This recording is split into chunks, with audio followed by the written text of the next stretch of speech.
Hello, good day. We are the team of the Learning Unit, Clinical Research in Nursing, belonging to the teacher Montserrat Mariscal Delgadillo.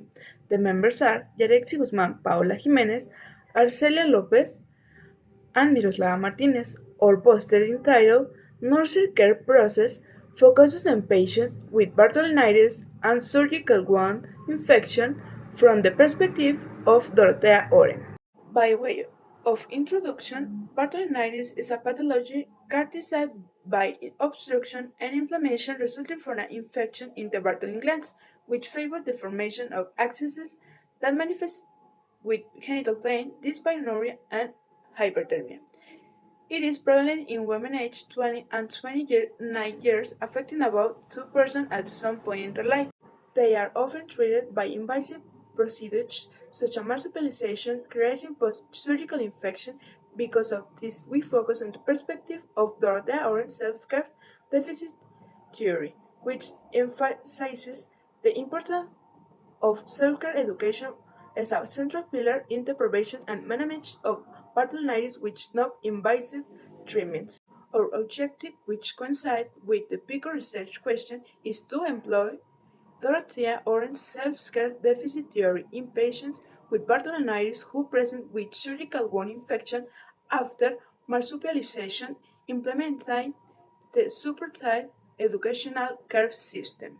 The clinical case is a 26-year-old female patient who presents with a Bartolinitis, underwent surgery with marsupialization, and consequently present with an infection condition in the surgical wound.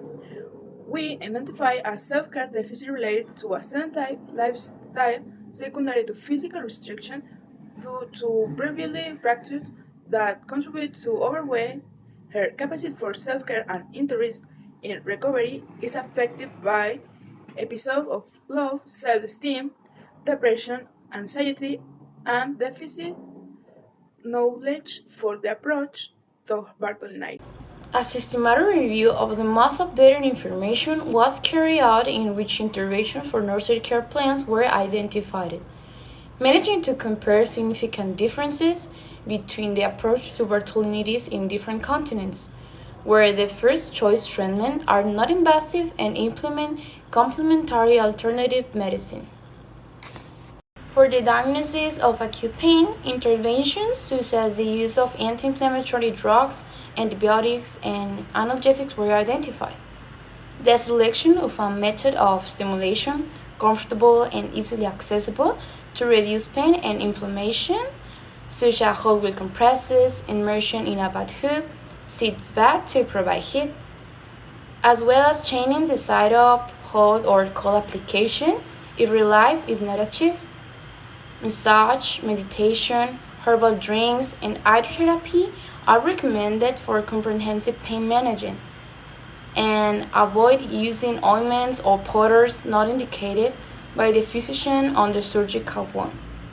Interventions for the diagnosis of deficit knowledge include informing about viable antimicrobial agents, drug interactions, and their proper administration, encouraging complaints and reporting adverse events or concerns, as well as educating how to perform seat baths, how to maintain personal hygiene, from clean to dirty, tips for surgical wound care awareness, identify signs and symptoms of infection, and the importance of performing daily dressings.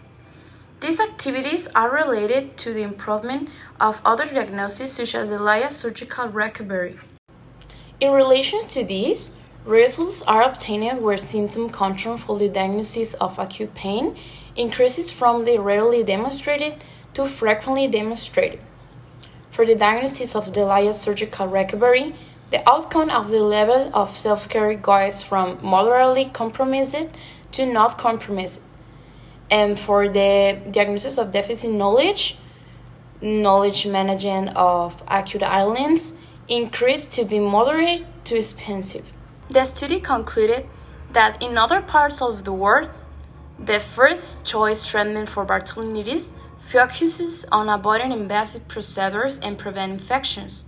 However, in Mexico, cultural beliefs and taboos related to self-exploration and genital health delay the detection and timely treatment of the condition. As a result, Invasive treatments such as marsupialization are often necessary due to the severity of the diagnosis. And that's all for our part. We have come to the end. Thank you for the attention you've given.